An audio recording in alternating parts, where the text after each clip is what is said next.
मेरी तरफ से तमाम दोस्तों को अस्सलाम वालेकुम। आज हमारा सफ़र है जनूब मशरकी यूरोप में वाक़े एक कदीम तहजीबों के हामिल मुल्क रोमानिया का, और आज हम रोमानिया के बारे में कुछ दिलचस्प और नया जानने की कोशिश करेंगे। रोमानिया 2,38,391 मरबा किलोमीटर रकबे के साथ अपने रकबे के एतबार से दुनिया का 82वां बड़ा मुल्क और यूरोपीय यूनियन का 8वां बड़ा मुल्क है। 1,98,00,000 अफराद की आबादी के साथ रोमानिया दुनिया भर में 59वें नंबर पर, जबकि यूरोपीय यूनियन में 7वें नंबर पर शुमार होता है। रोमानिया की तारीख की बात करें तो रोमानिया में इंसानी ज़िंदगी के आसार 42,000 साल पहले तक की ज़िंदगी के मिलते हैं। दुनिया की सबसे पहली लिखाई भी रोमानिया में रहने वाले लोगों की तरफ से सामने आई थी। मुख्तसर बात करें तो रोमानिया पर 8वीं सदी ईस्वी में हंगरी के लोगों ने हमला करते हुए इसे हंगेरियन सल्तनत का हिस्सा बना दिया। 14वीं सदी ईस्वी में जब वलाचिया की सरहदें सल्तनत उस्मानिया से टकराने लगी, वलाचिया जो उस वक्त रोमानिया का एक अहम हिस्सा शुमार होता था, सल्तनत उस्मानिया की नज़रों में आ गया। 16वीं सदी ईस्वी में वलाचिया और मोल्दोविया सल्तनत उस्मानिया का हिस्सा बन चुके थे। रोमानियन लोगों की ज़िंदगी अब आम शहरियों जैसी बन चुकी थी, क्योंकि सल्तनत का मुकम्मल कंट्रोल अब मुसलमान हुक्मरानों के पास आ चुका था। वलाचीन इनकलाब के बाद कई बार रोमानियन लोगों ने आवाज़ उठाई, मगर अजीम सल्तनत उस्मानिया के आगे इनकी ज़रा भी न चल सकी। 1877 में जब तुर्किश सिविल वार का आगाज़ हुआ तो इसके अगले ही साल यानी 1878 में रोमानिया को एक आज़ाद सल्तनत के तौर पर दुनिया के सामने पेश किया गया। लेकिन आज़ादी के मौका पर होने वाले एक मुआहदे में रोमानिया के 3 हिस्से रशिया के हिस्से में चले गए थे। 1 दिसंबर 1918 को ट्रांसल्वानिया और रोमानिया के दरमियान इत्तेहाद पाया। दोनों एक ही मुल्क बन गए थे।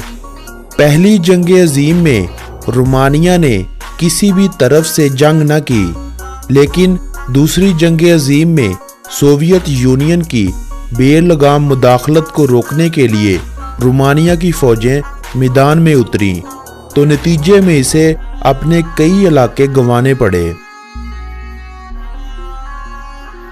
रोमानिया के बारे में अगर दिलचस्प हकाइक की बात की जाए तो रोमानिया 2004 से नेटो का मुस्तकिल रुकन बन चुका था।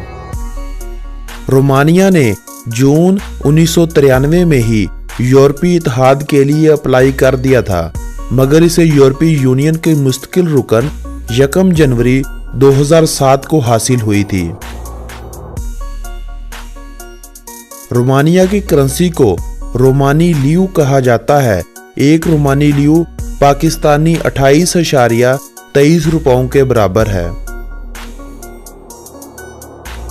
रोमानिया का कॉलिंग कोड +40 है। अगर वक्त की बात की जाए तो वक्त के लिहाज से रोमानिया पाकिस्तान से 3 घंटे पीछे है। रोमानिया की सरहदें सर्बिया, बल्गारिया, हंगरी, यूक्रेन और मोल्दोवा जैसे ममालिक और दानूब डेल्टा और ब्लैक सी जैसे समुद्रों से मिलती हैं। बुखारेस्ट रोमानिया का दारुल हुकूमत है, जो 228 मरबा किलोमीटर रकबे के साथ रोमानिया का सबसे बड़ा और कदीम शहर होने का भी एजाज़ रखता है। 22 लाख अफराद की आबादी का हामिल ये शहर रोमानिया का सबसे बड़ा, जबकि यूरोपीय यूनियन का 6ठा सबसे बड़ा आबादी वाला शहर शुमार होता है। रोमानिया लातीनी जुबान का लफ्ज़ है जिसके मानी रूम के शहरी होना है। बलूत रोमानिया समेत 12 दीगर मुमालिक का कौमी दरख्त है। रोमानिया जादूगरी को एक पेशे के तौर पर तस्लीम करता है। काला जादू और जादूगरी पर रोमानिया हुकूमत की जानिब से दीगर अशिया की तरह टैक्स आयद है। अगर आपके जहन में ये ख्याल है कि तमाम मुमालिक के झंडे एक दूसरे से मुख्तलिफ हैं, तो ये ख्याल अपने जहन से निकाल दें, क्योंकि रोमानिया और चाड का झंडा एक जैसा ही है। रोमानिया ज़राअत के काबिल एक बड़ा अहम मुल्क है। रोमानिया ने अपनी खाम मुल्की पैदावार को 350 बिलियन अमरीकी डॉलर में तब्दील कर लिया है। रोमानिया एक खुशहाल मुल्क है। रोमानिया में फीकस मजमूई आमदनी 17,000 अमरीकी डॉलर से भी तजावज़ कर चुकी है। रोमानिया में 3 से 6 साल की उम्र में बच्चे को स्कूल भेजा जाता है। हाई स्कूल का दौरानिया 16 सालों का है, जिनमें से 11 साल तालीम हर किसी के लिए लाजिम है। पहली क्लास से पहले के 3 साल और 10वीं क्लास के बाद के 2 साल अपनी मर्जी से कोई लगाना चाहे तो कोई हर्ज नहीं है।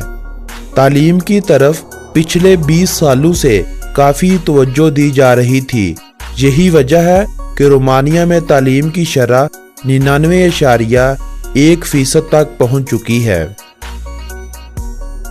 रोमानिया का 1/4 हिस्सा जंगलात से घिरा हुआ है, जिनमें जंगली जिंदगी अपनी जिंदगी का वजूद बरकरार रखे हुए हैं। पिछले कुछ सालों से सियाहत भी परवान चढ़ रही है। इस बात का अंदाज़ा आप इस बात से भी लगा सकते हैं कि रोमानिया के रोमानवी मकामात को देखने 2016 में 1,02,000 से ज़्यादा गैर मुल्कियों ने रोमानिया का सफ़र किया था। सियाहों और ज़राअत के अलावा पेट्रोलियम मसनूआत और माइनिंग इंडस्ट्री रोमानिया की माइशत में एक अहम किरदार अदा कर रही हैं। मुल्की आबादी का ज़्यादातर हिस्सा रोमानियन लोगों का है। दूसरे नंबर पर हंगेरियन लोग आते हैं और एक छोटी सी तादाद व्लाख्स और रूमा लोगों की भी है। अगर मज़ाहब की बात की जाए तो रोमानिया एक सेकुलर स्टेट है। मुल्क का कौमी कोई भी मजहब नहीं है, मगर मुल्की आबादी का 86% हिस्सा मसीहत के एक फ़िरके कैलेसिया से ताल्लुक़ रखती है। कैलेसिया या ऑर्थोडॉक्स मसीहत के फ़िरके कैथोलिक के बाद दूसरा बड़ा फ़िरका है। कैथोलिक फ़िरके की तादाद रोमानिया में 5% के करीब है। 4% के करीब प्रोटेस्टेंट, जबकि बाकी दीगर मसीही फ़िरकों से ताल्लुक़ रखने वाले अफराद हैं। रोमानिया की एक बड़ी आबादी ज़राअत के शोबा से मुंसलिक है। दीगर यूरोपीय ममालिक के मुकाबले में रोमानिया में अभी तक इंटरनेट यूज़र की वो तादाद नहीं है जो दीगर यूरोपीय ममालिक में है। रोमानिया की 60% आबादी को ही अभी तक इंटरनेट का बाकायदा इस्तेमाल करने का हक हासिल है।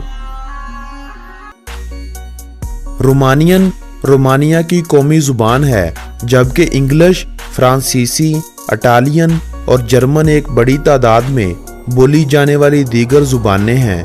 इनके अलावा एक छोटी सी तादाद तुर्किश, बल्गारियन, स्लोवाक, रशियन, साइबेरियन और यूक्राइनी का भी इस्तेमाल करती है। रोमानिया में मरने के बाद लोगों की कब्रों को बड़े अच्छे अंदाज से सजाया जाता है।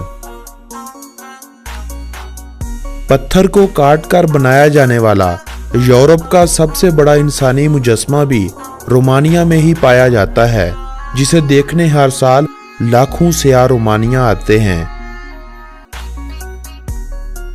आज की ये वीडियो अगर आप दोस्तों को पसंद आई हो तो इस वीडियो को अपने दोस्तों के साथ व्हाट्सएप और फेसबुक पर ज़रूर शेयर करें।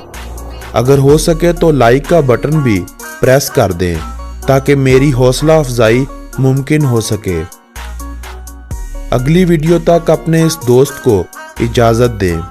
अल्लाह نگہبان۔